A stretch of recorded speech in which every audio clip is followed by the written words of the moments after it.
Hello and welcome to the most hated show in the black corner of the internet. This is your host, the whiteologist, Mr. Blows Your Minds, and this is Black Minds News. Today's date, July 23rd, 2019. First and foremost, this channel is to report, articulate, transmit, communicate, relate, unveil, decode, spread the news, whether by news, video, websites, or quotes from publications.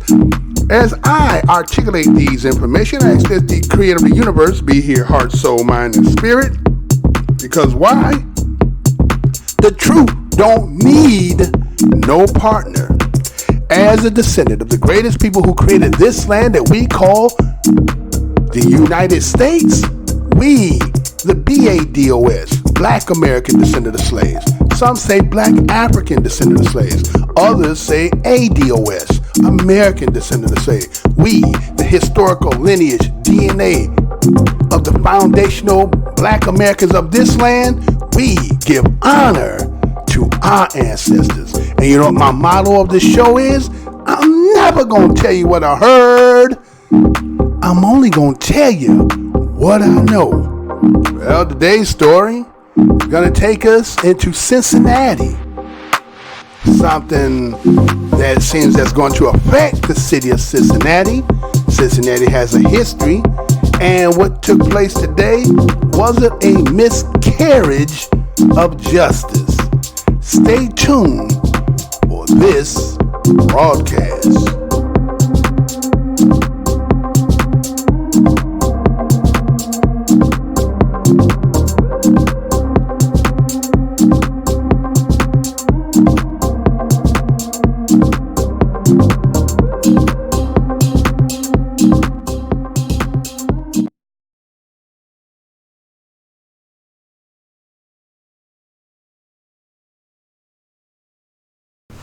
Hey, how's y'all doing again? This is Mr. Blows Your Minds coming with Black Minds News.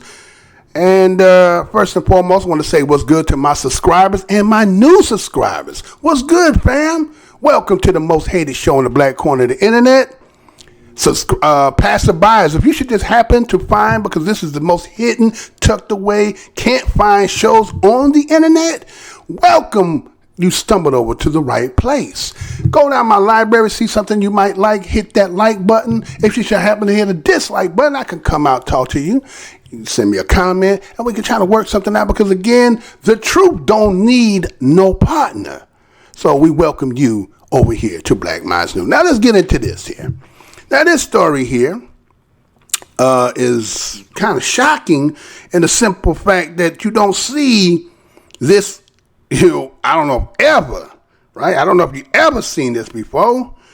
And, sometimes when situations like this, you have to ask, is there more to what we see, right?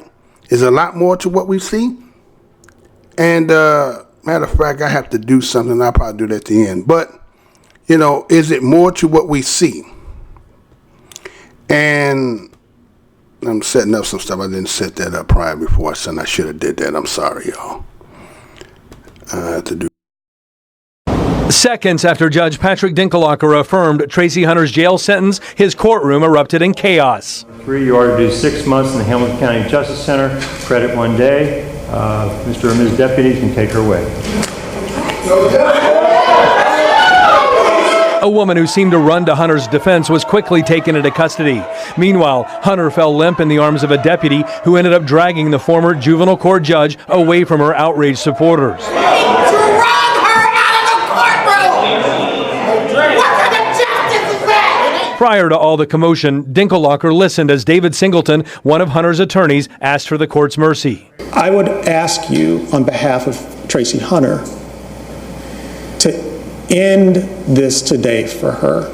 Please don't add to Tracie Hunter's burden, the burden that she's carried for these past 5 years. Then the judge heard from Scott Croswell, who helped prosecute the state's case against Hunter, which ended with her being convicted of illegally helping her brother keep his job with Hamilton County. If you represent someone who is convicted, it is important that the person who's convicted show genuine remorse. Tracie Hunter's unrepentant. She has no remorse for anything that has occurred here. Dinkelhocker ended up executing the 6-month jail sentence imposed by retired Judge Norbert Nadel, who called that decision the right move. The system was not intimidated. The system worked. It took a long time, but the system worked.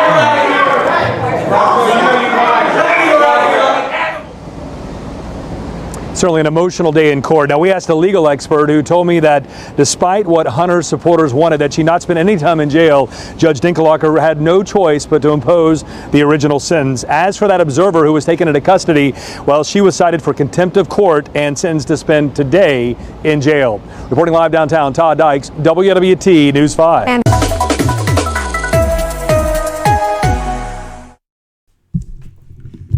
All right, so we took you over there to Cincinnati. You see what's happening over there in Cincinnati, right? That was interesting, right? See, a Cincinnati juvenile judge, name is Tracie Hunter. She's a judge for Hamilton County, again, that said juvenile court in Ohio. On January 10, 2014, she was suspended by the Ohio Supreme Court for pending results of indictment of 8 felony counts. 8 felony counts on a judge, right? And so Hunter was elected in November 2010, and her term had begun in January 2011. Now, due to this dispute and lawsuit over provision ballots, she did not take office until 2012. She was sworn in on May 25th, 2012, right? And so, you know, she has a long, lengthy credentials, you know, showing her acclimates. But it's something that was said when they looked at this. It talked about that it was a misappropriation of documents. But they said in the video or the news clip that they're talking about she tried to keep her brother's job, right? Now, again, you know, we understand of that people when they get certain positions, isn't that what kind of like getting those positions do? They're reaching back and putting people in position, allowing them to make some money, getting a nice, you know, decent job. You know, when you're young, you don't understand that, but, you know, people as they get older, they recognize that again, think about why do people spend so many millions of dollars on campaign for a job that don't even pay millions, right? Think about that. Why would you spend $2, $3, $5, $10 million or more for a job that may only pay $250,000, right? But there's a lot of perks in it. There's a lot of connections being made. There's a lot of people in your family, again, you would say on the come up, right? So here was a judge who was trying to use, you know, her power in such a way that, you know, tried to maintain, again, it's pretty much like nepotism, right? You know, that's what a lot of things, it's not always about what you know, it's about who you know, right? And so in this case, the brother was trying to, you know, come to the sister tried to use her power, pull some strings, and somehow it ended up turning around and becoming felonies, right? So the people of Cincinnati don't really trust it because, again, they say, well, you know, is this more than just about that? Or does it just have something to do with the simple fact that she's black? Now, again, we being BADOS or ADOS in this land, we have the insight to be able to see situations that other people may deem and say we're using the race card. But again, we've been here. Now, again, compare you who might be trying to, let's say, well, you may look at us and then you'll say, well, you know, you always want to do this, and you know, don't say this and that again. But again, let me ask you, line you up, how long you been here? How long your people been here? So a lot of people who are brand new here try to assess our situation. We have hundreds and hundreds and hundreds of years versus somebody who might have just come to Ellis Island and so forth, newly a generation or two. We have lengthy generations here. So we see things a little bit different in this land than most other people do. And so what it appears that you see that this was a paper crime, right? Right? A paper crime. Now, that doesn't mean that a paper crime isn't valid because, again, that's what fraud and, you know, A lot of stuff is happening, shuffling papers. Again, blue collar versus white collar. Blue collar might be, maybe you're doing something with a tangible, might be trying, steal some things or doing some things. But in a white collar job, you shuffling papers, right? You're doing things that will take time for somebody who actually knows to get somebody to look, then to find out, because that's kind of like the veil or the wizard behind the curtain. And so what you see is this paper crime, they said, based on the history in Cincinnati. Now, again, Cincinnati have a history that a lot of people may not remember. I'm going to show you this to show you a little bit of, if any of those might have remembered, that the city of Cincinnati had went up. Do a lot of people remember that? Probably don't, right? So let me remind you and refresh your memory right quick. Here's that a newscast of that time. Check this out. Be right back. Ask any Cincinnatian about the riots of 2001 and they'll likely remember it very well. It was a moment in history that our city might not be proud of, but one that sparked change and education. Now, 14 years later, a family member of the man whose death sparked it all is speaking out for the very first time. Earlier that day, we were kicking it, just chilling right outside his house, and I left him standing on the street. Okay, cars in the area, copy on that. Chasing a subject with open warrants, approximately 14 of them, male black, 6 foot, red bandana, eastbound on East 13th Street. Everybody like, yeah, bro, like they just shot him. I think he ducked into this little store right here on Vine Street. Okay, possibly in the store on Vine Street, Timothy Thomas with 14 open warrants.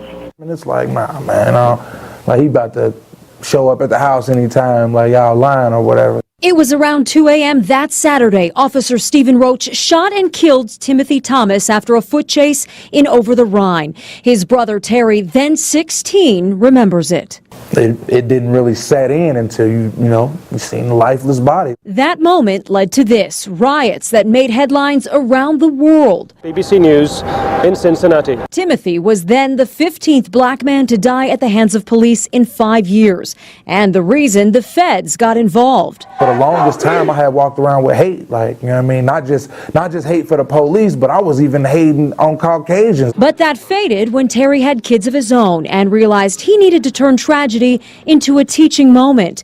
We were there at Timothy's gravesite for part of the lesson. Anybody try to bother you first, you put your hands up like, I don't want no trouble. I think I know what we should do. I think we should just ignore them. I mean, even ignoring them could be a bad thing, but for the most part, I try to show them, like, ain't no running, ain't no, trying to be tougher than them, none of that, because they got the upper hand. They got the badge, they got the gun, and you are just, And they got law on their side. For Terry, what happened in Ferguson is a reminder that society still needs to change. And while Cincinnati Police Chief Jeffrey Blackwell has helped our city make great strides, the fight is not over. Nor is Terry's dedication to keeping his brother's memory alive. I always try to go and visit him, say a few words or whatever, pour out a little liquor, something, just to honor that, we ain't forgot about you. All right, so that was what happened back in 2001, right? For those who did not know about the history of that riot and how it started, right? It was, again, it was a civil disorder that which they say took place around Over the Rhine. Again, as you've seen in the video, this happened between April 9th and 13th, about a 4-day riot, right? And according to what they say, it says this was one of the largest urban, now they use the word urban, they talking about us, right? Urban disturbances in the United States since the Rodney King 1992 Los Angeles riots, right? And so again, to give you a little bit more background, it was just the fact that Timothy Thomas, who was 19 years old, he was unarmed, as most of the time when we respond, was an unarmed African-American man, shot and killed by a Cincinnati Department policeman. He was a patrolman named Stephen Roach. And according to an attempt to arrest him on a nonviolent misdemeanor, and again, most of them were just traffic citations. It wasn't nothing criminal. It was traffic citations, right? And so, the city of Cincinnati had already had, again, the heightenedness is due to the fact that the tension between police brutality and racial profiling, right? And so here's an incident that happened, dealing with the accosting of a black man that ended up with something minor, end up him losing his life. And so, when, enough pressure in the kettle, the pot gonna whistle, right? And if it keep whistling and you don't answer, then your pot will burn and all the other stuff. But that's what we're talking about, right? And so what happened is, due to that, and again all the things that was building up in tension, boiling in there, well, that riot ended up costing about $3.6 million in damages to business and $1.5 to $2 million to the city, right? And estimated they say about $10 million to the whole entire area, right? So it's not like Cincinnati won't put that work in if need be, because again, when you listen to what had been said, there was somebody in the courtroom who also said, we're gonna burn this place down, right? Now, again, as Black Knives News, I'm not here to advocate that, but what I'm here is just to report what had been said, right? And so we see that, this could be a trigger point because there's a lot of other things that's going on in Cincinnati as well, right? So we had to ask yourself then, the judge that actually went ahead and, fruition this case, right, made it come to fruition, his name was Patrick Dinkelacke, right? And so some people believe that, she had been fighting this case for some period of time. They said, I think it was up to about 1,200 days of her on appeal, right? And a lot of people believe that this is a disproportional execution of justice because that you heard in the video, you heard them say 1 day time served for 1,200 days, right? Again, I understand that you want to have a look of you want the presence to the citizenry that you're tough on crime, right? But I don't think we've ever seen anybody, especially a white man, being dragged up out of court. And again, they're going to say, well, you got to leave with some kind of dignity. But I guess that was her way of protesting, right? Again, everybody got their reason for why they do what they do. And so, the other aspect to this is the timing, right? The timing is, for those, again, is they're about to have a musical festival in Cincinnati. So here it is, the timing of pronouncing this case due to the simple fact, and again, they have also I think it's called the Black Taste of Cincinnati. And there's a lot of black vendors who this is how they make their money.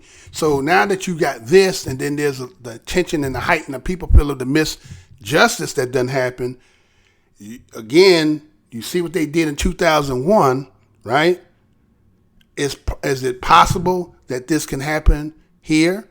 Because again, people feel in a certain kind of way. Again, those who live in Cincinnati know more than those of us who may be looking on the outside, right? And so they think this is kind of the time and did it so that it could quell down some of the anger that, those who associated with Mrs. Hunter.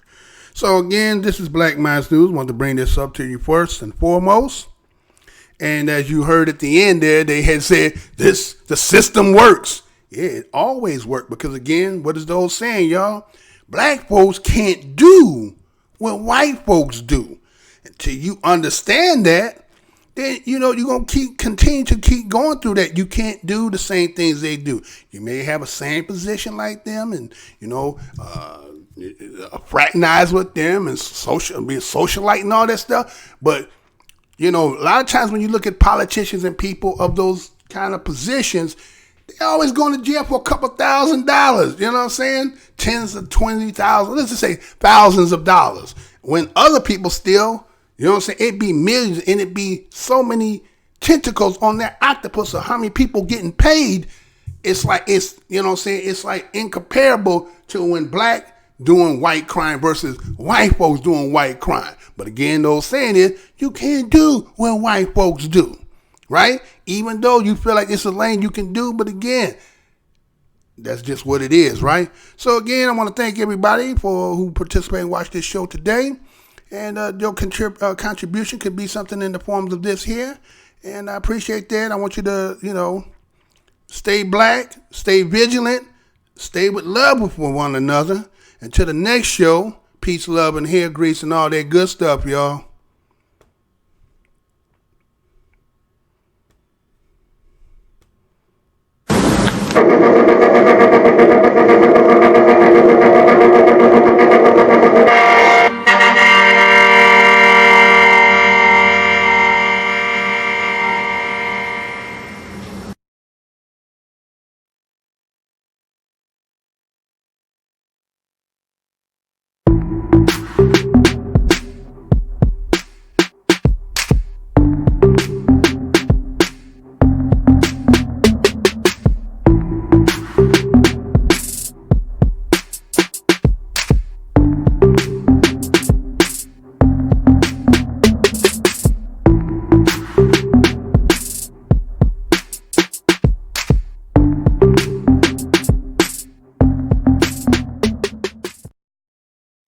Portions of the following program may be unsuitable for younger or more sensitive viewers.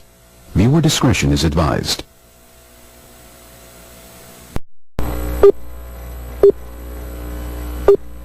Remember, the enemy has only images and illusions, behind which he hides his true motives.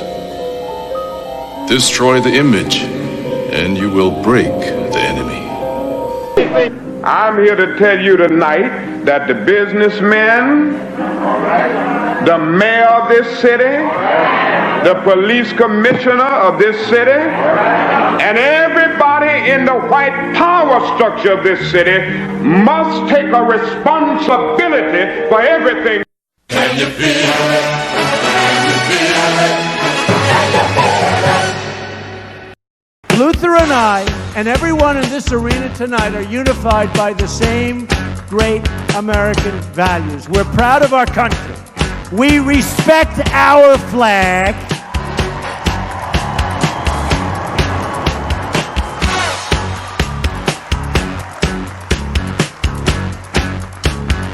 Wouldn't you love to see one of these NFL owners, when somebody disrespects our flag, to say, get that son of off the field right now, out, he's fired. He's fired! Race is when you use your power and influence to subject people into inferiority. Utterances can't be racist. Look around you, man. They own this shit. They own this couch you sitting on, them shoes you got on your feet, this building, this school, this country, you. We're behind enemy lines, dog. So you must first of all remember that this system was not originally designed with black people in mind. Right on. And it definitely was not prepared for black people to in the end begin to demand their rights and an equal share in this country which they've died for. Right on. Hey, and we definitely are not going back to Africa. In the church, we used to sing the song, "Good news, the chariot is coming." While you sit here today, knowing that you have come to hear good news, you must realize in advance what good news for you might be bad news for somebody else.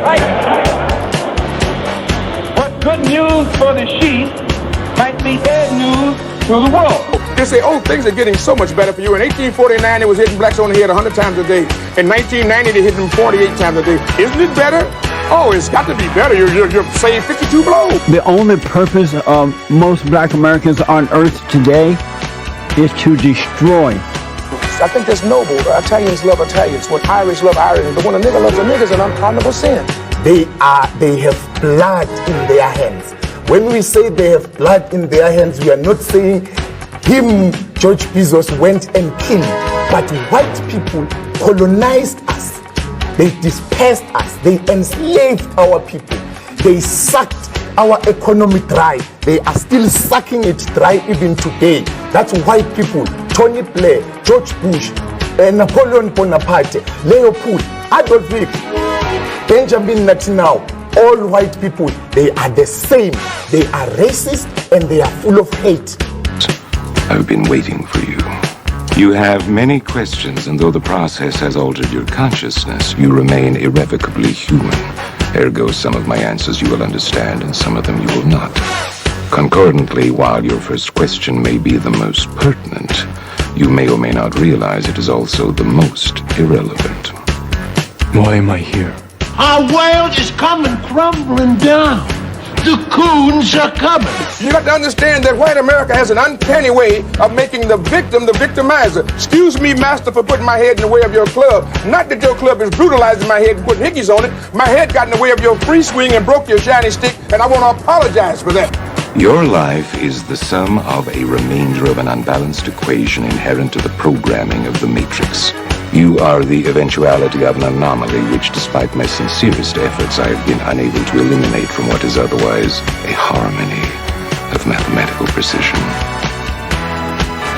While it remains a burden assiduously avoided, it is not unexpected and thus not beyond a measure of control, which has led you inexorably here. There are more connections in the human body than there are stars in the galaxy. We possess a gigantic network of information to which we have almost no access.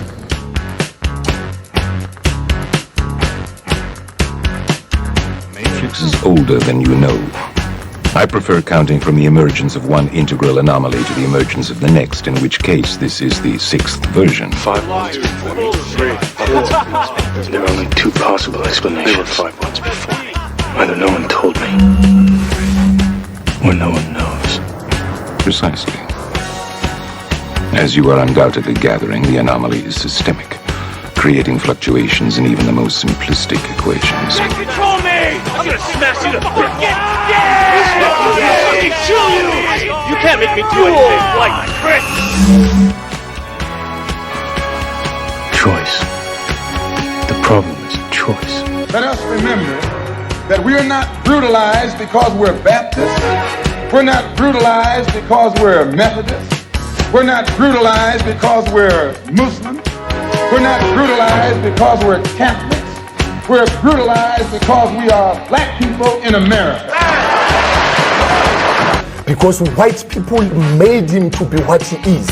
They made him to look evil, because that's their role, to make all of us black people to look evil and to hate ourselves. I can't hate. You're a nigga till you die. If you're a poor nigga, you're a poor nigga. If you're a rich nigga, you're a rich nigga. But you never stop being a nigga. And if you get to be educated, you're just an educated nigga. I'm told every day I'm on air that I'm racist because I call out racism.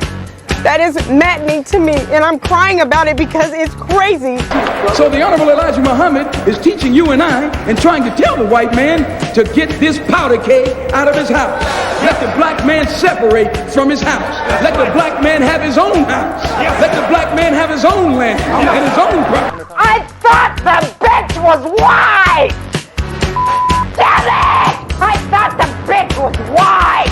That's true. I think that white people are so guilty, knowing what they've done to black people, that they feel if the deeds were reversed, they would hate the black man if he had done the same thing to them.